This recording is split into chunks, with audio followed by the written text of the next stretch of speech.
So last time I posted a video about perforated duodenal ulcer, ठीक है, and that was one particular abdominal emergency जिसको हमें manage करना होता है. ठीक है, we also talked about the fact कि सिर्फ duodenal ulcer perforate नहीं करते हैं. There can be other perforations which can present in a similar manner. ठीक है, although जो background history होती है that would help you understand where the perforation happened. जैसे कि अगर अपेंडिक्स ने परफोरेट किया तो the patient would have history of appendicitis, right iliac pain. ठीक है ना. So now will talk about haematemesis and bleeding peptic ulcer. जब भी हेमाटोमेसिस का जिक्र आता है ना तो जहन में we get either bleeding peptic ulcer या फिर variceal bleeding secondary to liver cirrhosis, because these are the two most common causes of haematemesis in Pakistan by far. इसके अलावा मैलरी वाइस टीयर्स हो सकते हैं, but they are quite common in alcoholics, and alcoholism is not that common in Pakistan. ठीक है ना. So we have a 45-year-old patient with severe hematemesis. Note करो, they've already told us कि hematemesis severe है. History है chronic back pain के लिए, back pain की for which she is taking analgesics, probably an NSAID.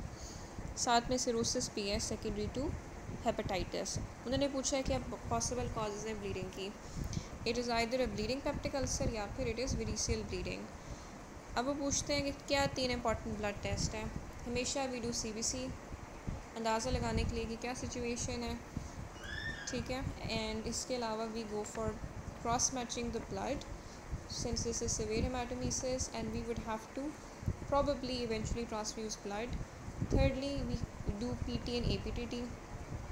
हो सकता है ब्लीडिंग किसी को एग्लोपैथी की वजह से हो. दूसरी बात ये हमें अंदाज़ा होता है कि लिवर फंक्शंस कैसे हैं. ठीक है, that could also be contributing to the haematemesis. ठीक है ना. So let's talk about plan of management. अच्छा, प्लान ऑफ मैनेजमेंट से पहले कुछ की वर्ड्स हैं जो कि key points Bailey and Love में मैंशनड हैं. जैसे कि there is a line, hemorrhage is strongly associated with NSAID use. So this is something very important that must be kept in mind. इसके अलावा although even developed world में where there is a lot of improvements as far as treatment modalities are concerned, in spite of this जो in hospital mortality है ना is round about 5 to 10%. So this is a serious condition. ठीक है. ये बात उन्होंने repeat की हुई है कि जिन केसेस में कॉज पता चल जाती है ना उन केसेस में the most common causes are peptic ulcer, Mallory Weiss tear and bleeding oesophageal varices. ठीक है ना. ये बात अंडरस्टैंड करने के बाद यू मस्ट रियलाइज़ कि वट एवर द कॉज, जो मैनेजमेंट के प्रिंसिपल्स हैं ना they are the same, they are identical. So even if आपको डायग्नोसिस नहीं पता चला, आपने कुछ DDs ही दिए हैं कि it could be bleeding peptic ulcer, it could be bleeding varices. ठीक है, बट आपने मैनेज एक ही तरह करना है. सबसे पहले again this is something mention in Bailey and Love, सबसे पहले आपने पेशेंट को एडिक्वेटली रिससिटेट करना है. Saving the patient's life is most important. ठीक है. इसके बाद आपने अर्जेंटली पेशेंट को इन्वेस्टिगेट करना है ताकि कॉज को आप डिटर्मिन कर सकें. क्योंकि सीवियर ब्लीडिंग हो रही है तो आपने डबल IV एक्सेस को मेंटेन करना है. आपने फ़ौरन ब्लड सैंपल सेंड करना है क्रॉस मैच के लिए, because you probably have to transfuse blood. ठीक है ना. क्योंकि सीवियर ब्लीडिंग है ना तो मॉनिटरिंग इज़ वेरी वाइटल. तो आपने CVP लाइन भी इस्टेब्लिश करनी है. इट्स क्वाइट इन्वेजिव, इसलिए आप सिर्फ तब करते हैं व्हेन इट इज़ इंडिकेटेड. और पेशेंट को कैथीटराइज भी करना है. CVP से मॉनिटर किया जाएगा कि पेशेंट का ब्लड प्रेशर कितना है, और आपने यूरिनरी कैथीटराइजेशन से आप यूरिन आउटपुट मेजर करेंगे. ये ना हो पेशेंट शॉक में चला जाए, रीनल फेलियर में चला जाए बिकॉज ऑफ द ब्लीडिंग. ठीक है ना. सो ये जो 2 बातें हैं ना, ये CVP मॉनिटरिंग और कैथीटराइजेशन, ये स्पेसिफिक हैं टू सीवियर ब्लीडिंग. ऊपर वाली जो हमने बातें की है ना कि हमने पेशेंट को एडिक्वेटली रिससिटेट करना है और अर्जेंटली इन्वेस्टिगेट करना है, they are pretty in common no matter the intensity of the bleeding, the severity of the bleeding. ठीक है. ब्लड को आप नॉर्मली तब ट्रांसफ्यूज़ करते हैं when there is been greater than 30% blood loss. ठीक है. अच्छा, इसके अलावा आपने as soon as possible, as soon as practical and as soon as the patient is stabilised आपने पेशेंट की अपर जीआई एंडोस्कोपी करनी है, यानी पहले आपने रिससिटेट करना है। एक पेशेंट है जिसको सिवियर हेमाटोमेसिस है, आपने पेशेंट को पहले स्टेबलाइज करना है और इन्वेस्टिगेट करना है। इन्वेस्टिगेशन के लिए ब्लड सैंपल भेजना है, ब्लड क्रॉस मैच कराना है, और जब पेशेंट स्टेबलाइज हो गया ना, then as soon as possible you must do upper GI endoscopy. इसी ऑर्डर में आपने एक्सप्लेन करना होता है वाइवा टेकर को, और इसी ऑर्डर में आपने लिखना भी होता है, ठीक है ना। अगर बहुत माइल्ड ब्लीडिंग है तो अगर फॉर एग्जांपल रात के वक्त पेशेंट ने प्रेजेंट किया तो आप थोड़ा सा डिले कर सकते हैं, मॉर्निंग के वक्त एंडोस्कोपी कर सकते हैं, ठीक है। अच्छा, इसके बाद क्या करना है, इसके अलावा आपने इन जनरल पेशेंट्स को H2 एंटागनिस्ट देने हैं, PPIs देने हैं एंडोस्कोपी के बाद भी रीब्लीडिंग को प्रिवेंट करने के लिए, ठीक है। तो ये लिख लेना कि therapeutic endoscopy is carried out as soon as practical after the patient has been stabilized. After the patient has been stabilized is a very important thing to mention, and as soon as possible is a very important thing to mention too. 70% cases में this is enough to stop the bleeding, haemostasis हो जाती है। Therapeutic endoscopy में आप करते क्या हैं, दो बातें एक साथ करते हैं, एड्रेनलिन भी इंजेक्ट करते हैं और क्लिप्स का भी इस्तेमाल करते हैं। 70% केसेस में जो पेशेंट्स प्रेजेंट करते हैं ना, उनकी ब्लीडिंग रुक जाती है आफ्टर दिस, लेकिन रीब्लीडिंग को प्रिवेंट करने के लिए आप ऑफन टाइम्स PPIs लेते हैं। इसके अलावा एक स्कोरिंग, मल्टीपल स्कोरिंग एग्जिस्ट करती है, जिसमें एक है रॉकल स्कोर, ROCKALL। इससे आप बेसिकली ना प्रिडिक्ट करते हैं कि कितना चांस है कि पेशेंट का कि वो रीब्लीड करेगा। तो अगर स्कोर कम आए तो आप पेशेंट को डिस्चार्ज कर सकते हैं सेफली, ठीक है।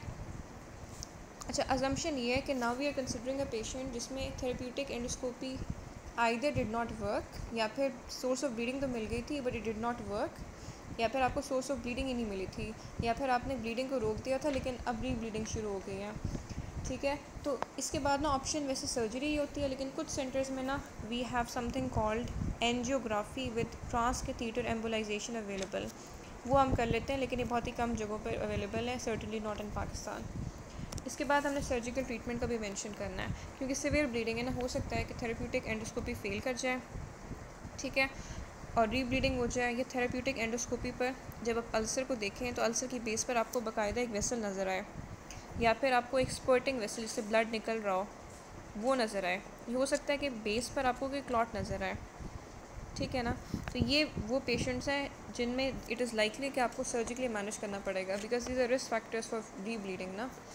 इसके अलावा अगर एक फ्रेल या एल्डरली पेशेंट है ना, तो उसमें ज़्यादा चांस होता है कि अगर ब्लीडिंग हुई तो डेथ हो जाएगी, तो उसमें भी you go for surgery, even तो नॉर्मली एल्डरली पेशेंट्स में आप अवॉइड करते हैं ना सर्जिकल इंटरवेंशन को। इसके अलावा अगर पेशेंट को आप 6 यूनिट्स ऑफ ब्लड दे चुके हैं ना, तो that is an indication for surgical management. Surgery में क्या होता है, आप ड्यूडेनम को मोबिलाइज़ करते हैं, because the first part of the duodenum is the most common site of a peptic ulcer. फिर आप एक लॉन्गिट्यूडनल इंसिजन के ज़रिए ओपन करते हैं anterior wall of the duodenum को, ठीक है। फिर क्योंकि posterior wall of the duodenum के नीचे जो वेसल होती है वो प्राइमरीली रिस्पॉन्सिबल होती है ब्लीडिंग के लिए, तो फिर आप सूचर्स को प्लेस करते हैं on a small round body needle जो कि अंडर रन करती है वेसल को। इससे क्या होता है, ब्लीडिंग रुक जाती है, ठीक है। इसके बाद जो आपने ड्यूडेनम को खोला होता है ना लॉन्गिट्यूडनल इंसिजन से, उसको हम कहते हैं पाइलोरोप्लास्टी। इस पाइलोरोप्लास्टी को आप बंद कर देते हैं यूजिंग इंटरप्टेड सूचर्स, जिसको आप ट्रांसवर्स डायरेक्शन में प्लेस करते हैं इवन तो आपने इंसिजन बनाई थी लॉन्गिट्यूडनल, ठीक है ना। So this is all very important. पता होना चाहिए कि सर्जरी की इंडिकेशन क्या है। अगर आपने थेरेप्यूटिक एंडोस्कोपी की, आपको ब्लीडिंग वाला एरिया मिल गया लेकिन ब्लीडिंग रुक नहीं रही, ये ऑलरेडी इतनी ब्लीडिंग हो चुकी है कि 6 यूनिट्स आपको लगाने पड़े हैं, या फिर आपको नज़र आया कि अल्सर की बेस में एक विजिबल वेसल है, एक ऐसी वेसल है जो कि बाकायदा ब्लड को स्पर्ट कर रही है, या आपको बाकायदा क्लॉट नज़र आ रहा है, ठीक है, तो ये हमने पेशेंट को सक्सेसफुली मैनेज कर दिया है। तो this was a very important topic. या तो ब्लीडिंग पेप्टिक अल्सर का क्वेश्चन आता है, समटाइम्स परफोरेटेड का आ जाता है, इंटायरली डिफरेंट चीज़ें, इंटायरली डिफरेंट चीज़ें हैं, ठीक है। जैसे कि ऊपर ने क्वेश्चन नंबर 8 में लिखा हुआ है ना, क्या कॉम्प्लिकेशंस हो सकती हैं पेप्टिक अल्सर की, ब्लीडिंग भी हो सकती है, परफोरेशन भी हो सकती है, ठीक है। ज़्यादातर क्वेश्चन है इसमें आप देख सकते हैं कि इट्स अबाउट परफोरेशन, ठीक है। लेकिन क्वेश्चन नंबर 6 में उन्होंने पूछा हुआ है कि अपर जीआई ब्लीडिंग की कॉजेज़ क्या हो सकती हैं। 45 ईयर ओल्ड स्मोकर है, हिस्ट्री है पेप्टिक डिजीज़ की, एमरजेंसी में प्रेजेंट किया टैकीकार्डिया के साथ, हाइपोटेंशन के साथ, और एपिसोड हुई है हेमाटोमेसिस की। मैनेजमेंट वही है जो कि मैं डिस्क्राइब कर चुकी हूँ। आपने रिससिटेशन फेज़ को मेंशन करना है, प्रॉम्प्ट इन्वेस्टिगेशन, ठीक है, cross match of blood, double IV access, बल्कि डबल आईवी एक्सेस, और जो मॉनिटरिंग होती है सिवियर ब्लीडिंग के केस में सीवीपी, कैथीटराइजेशन। इसके अलावा आपने एज सून एज पॉसिबल आपने थेरेप्यूटिक एंडोस्कोपी करनी है अगर अवेलेबल हो, you have to make it available otherwise. और थेरेप्यूटिक एंडोस्कोपी में आप क्या क्या करते हैं वो मेंशन करना है। रॉकल स्कोर की क्या इंपॉर्टेंस होती है as far as early discharge is concerned, और सर्जरी की क्या अहमियत है और किन केसेस में आप सर्जरी करते हैं, ये सब कुछ आपने लिखना है इन अ शॉर्ट मैनर, ठीक है।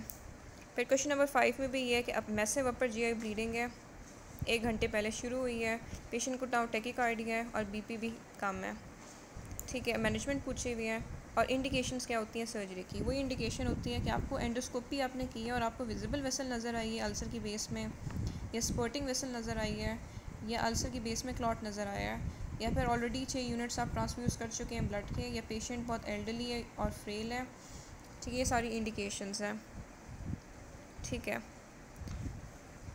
अब ज़्यादातर उन्होंने जो क्वेश्चंस हैं ना ये परफोरेशन के ही हैं, तो we already discuss that at a later date. मैं क्वेश्चंस जो है ना परफोरेशन के उनके हिसाब से एक और वीडियो बनाऊंगी ताकि सारी चीज़ें रिवाइज